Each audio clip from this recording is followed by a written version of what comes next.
Ходила сурмонька стара, та й збудила голоси пташині, чи віщують щастя на віку, а чи долю нашій Україні. Ясна доля і щастя ще буде, відповідь лунає нам від Бога. Чуєш, вже додому січ іде, летить сокіл вільно і високо.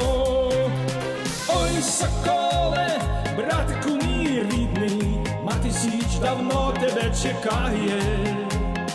Тож звивай скоріш собі гнізда у зеленій, у великім гаї. Сурма до серденька сурмить, бо сурма від серця серцю лине.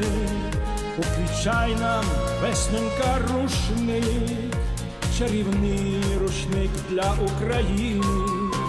Розстели та правду подаруй, яка серцю волю повертає, і словами діток зачаруй, ще й вклонись тому, хто душу має.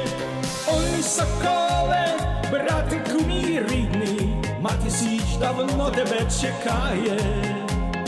Тож звивай скоріш собі гнізда у зеленій, у великім гаї.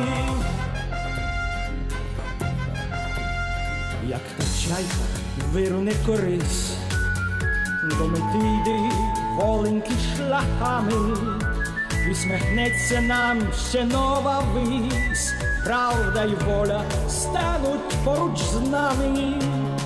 Ой, соколе, братику мій рідний, мати січ давно тебе чекає. Тож звивай скоріш собі гнізда у зеленій,